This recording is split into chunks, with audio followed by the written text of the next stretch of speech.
Welcome to Gene and Mike do the New York Times crossword. Hi, I'm Jean. And I'm Mike. And today we are doing the crossword for Thursday, July 16th, 2026.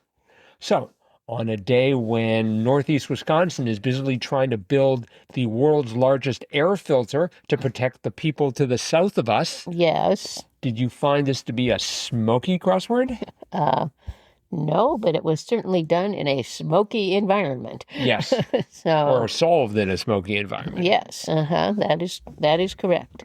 So, yes, no, actually, our house is quite filtered, but Right. so we're in good shape in here as Yes. long as we stay inside. That is correct. Uh-huh. And this has been your crossword podcasting weather report. But outside it's pretty grim. Yeah. So, but not as bad as other places, I guess. So we should be thankful for that. Right.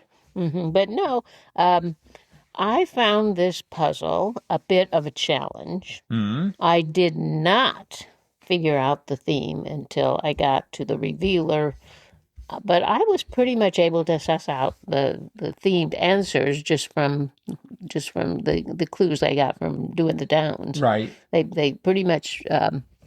I don't know. I guess they were unique enough that I'm like, oh yeah, that's definitely. I have like half the letters. I'm like, that sure looks like Ironman triathlon, and it was.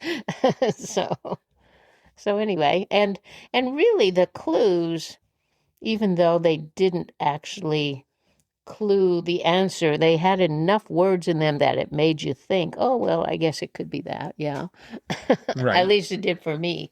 So anyway, yeah, there were four themed clues, and then the revealer, and all of the themed clues started with like yes or no, which is kind of odd. So, like the Ironman triathlon one, that was 18 across. It was yes, three arduous ones. Yes, three arduous ones. Ironman triathlon, and it's sort of like okay, yeah, three arduous somethings. Legs of a Ironman triathlon. That makes sense. And then the next one was 29 across. Yes, sometimes more than 1,000. And I got milli. I got the MILLI. I'm like, well, it's got to be millipede. They have thousands of legs. Right. So I put millipede in there, and then I didn't get this one, but it was 37 across. Yes, exactly one in common usage. And the answer to that was direct flight. And then we had 50 across, no, but it does have 3 feet. And I thought, well, what's got 3 feet? Well, a yardstick, and that was the answer, yardstick. So then you get down to the revealer, 61 across, question during a brainstorming session or of the answers to the starred clues. And that was, does this have legs? So, yes, does this have legs? And, of course, we're Ironman triathlon. Yes, 3 arduous ones. Does this have legs? Millipede. Yes, sometimes more than 1,000. The direct flight one was, yes, exactly one. You have 1 leg in a direct flight. So they made sense. But I didn't really get what was going on until I finally got the question, does this have legs? Right. And I have to admit, I've been in many a brainstorming session throughout my career, and I've never heard anyone say that in a brainstorm. Does this does have this legs? have legs? But I guess in some sessions they say that. So, Yeah, I wonder if, sometimes I think about like trends or maybe movies, and they talk about whether or not a movie's going to sort of hang around for a while in the theaters. I think that would be a phrase that would answer the question, does this have legs? Right. I guess. Yeah. Yeah, it's interesting. 18 across, yes, 3 arduous ones, Ironman triathlon. So I want to pronounce it I want to spell it like you were pronouncing it. I heard you say triathlon, Oh, yes. but they spelled it triathlon. Yeah, And I guess that's the correct spelling. I think it is. But I think everybody says travel. Yeah. Because it's easier to say that way. They've sort of stuck in an extra. Well, I think the people who manage the English language need to get together and have an amendment that adds A to between the H and the L. I think it would work out quite well. Perhaps we need to do some research on that to see if it's spelled really as triathlon or triathlon. Yeah, see, because I was convinced I had it wrong because I was like, well, it's triathlon. Oh, Of course, the other day I had iguanodon and I was Yeah. spelling that with an A instead of an O. And here I was spelling it with an A when there shouldn't have been one at all. Right. Yeah, it was gone. I know. So there's, I'm consistent in some fashion. Let's see. Oh, 37 across. That was an interesting wording. Yes, exactly one in common usage, direct flight. So they're sort of suggesting there that a direct flight might have more than one leg, and they're trying to sort of head off all the people on wordplay who are going to be apparently objecting to it. Oh, you think so? Well, why would they say in common usage? Could you have a direct flight with more than one leg? No. Then why don't they just say, yes, exactly one? Because they would say, well, because there aren't multiples, you would not call that a leg. You just call that a direct flight. You wouldn't say, oh, the flight has one leg. You just say it was a direct flight. So they're saying, in common usage, Okay. you might call it a leg, but not really. The people who wrote this, it was by Zhou and Mallory Montgomery. Zhou said only half our original clues. So, I mean, apparently the editors did a lot more editing on this than they were used to. Because originally they had geared this as a Wednesday. Oh. And then they said, toughen it up. We need it for Thursday. Oh, really? Even though it doesn't have any rebuses. Yeah, no, it doesn't really have much of a gimmick other than the theme clues were answers to a question that you had to figure out, or else wait until you got to the end of the puzzle and solve it. Does this have legs? I just wonder how many people were frantically looking about and hopelessly looking about for a rebus. And disappointed not to find one. Well, there's not always a rebus on Thursdays. No, that's true. There's always a gimmick, and this time the gimmick was just a little bit more straightforward than, not like hidden letters where you have to follow the following path. Or, turn a corner or anything like that. So, or get rid of letters. I still remember foregone. Yes, that was cute. Very cute.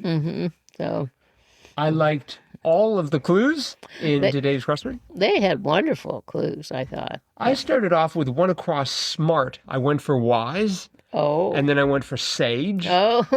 And then I went for hurt. And eventually... Hurt, like H-U-R-T? Yeah, it's smarts. Oh, smart. Okay, yeah. And so, I thought I was being very clever, but I wasn't being smart because the answer they were actually looking for was not that interpretation. They were looking for posh. Yes.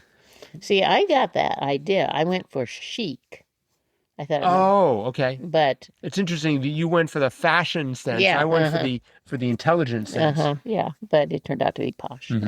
The one next to it, sensation. I went for sense. Well, I was going to put in sense, but then I thought, well, it's got sort of sense in the clue, sensation. Oh, that is true. But yeah, it turned out to be smash. Yes. Like something is really great. It's a great sensation or smash. Yeah. And I totally missed 6 down. What a big hand indicates. I thought, I wanted to be like SRO, standing room only, but that's not, but at least it was related to the idea that I had in mind of a theater and people getting a big hand. But it was not that type of big hand. Nope. It was big hand on the clock, and the answer was min. For a minute, yes. For a minute, right. And the one next to it, I wanted to look this up before. Its colony can be considered one superorganism, ant. Yes. I don't know what a superorganism is, but I mean, I guess a hive. It's sort of like the Borg, I guess, in Star Trek. Exactly. One superorganism. Yep. 10 across was cute. Acquisition on the big day in law. Right.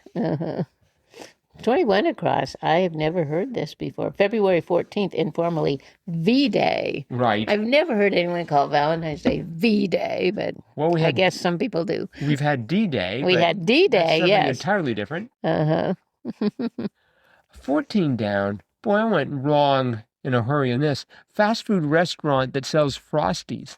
I had it ending in YS, and so I went for Denny's. Oh, no, Wendy's. But I now know that it's Wendy's. Yep. I don't know. Maybe Denny's isn't considered fast food. I mean, No, it's a it's not. diner. It's a sit-down Right. restaurant. Yeah. Boy, it's been a while since I've been at a Denny's. Me too. It's also been a while since I've been at 59 Across, business whose rewards program gives stackholder perks. IHOP. IHOP. I should have got that right away after I finally figured out what it was. But stack holder Right. perks. It had to be IHOP. Oh. I wonder about 16 Across. Galapagos Island that was home to Lonesome George, the last tortoise of his subspecies, Pinta. And what I Yes. wonder is how many people knew that? Like Yeah. anybody? Yeah. I mean, Just Pinta? write that in, right away. Oh, yeah, that was Pinta. Let's see. But the ships of Columbus's ships, the Pinta was one of the ships, That's right. Yeah. Nina, Pinta, and Santa Maria. Right, yes. So I wonder if it was named after the Galapagos Island, or maybe the Galapagos Island was named after the ship, assuming that it got really, really lost because it don't was supposed to know. be going to North America. Uh-huh. I like 10 down. Pretty much assured. In the bag. Yes, I haven't heard that phrase for a while, but in it's the a bag. good one. In Yep. the bag. It's in the bag. Just put in the bag, in the bag. Mm-hmm. 17 Across, I like this one.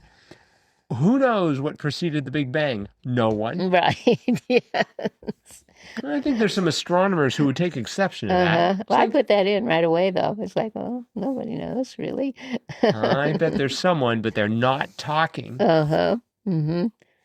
I had trouble with 57 Across, which is crazy. Important bloodline. Aorta. Right. Yeah, kind of important.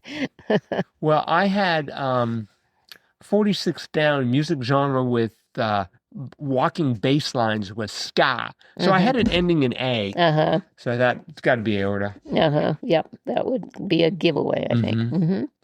We had, let's see, I started to go wrong around 50 down, harangues, and I had yaps on for some reason, Yaps on. as opposed to yaps at. Yeah. Mm-hmm. And that cleared up a lot of problems in that area. One of my problems, the reason I had yaps on was 68 Across, alcohol, slangily. I knew it had to be booze. Yeah, that's what I put. And so I had the O, so I had yaps O, and I thought, well, it's got to be yaps on. Oh. Although now that I look at it, it doesn't sound right. Mhm. Anyways, booze eventually became sauce. That is correct. Yes. And crossing that was, I thought this was a good one. Wait, really? At 63 down. Wait, really? And the answer was, huh? Huh? Oh, I like how you said that. Very well done. Oh, you know what I was thinking of? I had booze, but then I thought of souse. Like you get soused. Right. Mm-hmm. And so I figured maybe souse is slang for alcohol. No. Nope, not at all. I just totally I think it's a invented that. verb. All right. Well, again, this was by Zhou and Mallory Montgomery. Uh-huh. Very nice crossword. It was a fun one to solve. Mm-hmm. I think it deserves a 5 squares on the Jam CR scale. I'd give it that, yeah. All right. Mm-hmm. That is it for today, then. So thanks, everyone, for listening. Hope you're doing a good job of staying out of the smoke. And assuming that we manage to make it to tomorrow, Yes. we will be back again with our cutting-edge analysis of tomorrow's crossword. See you then. Bye-bye.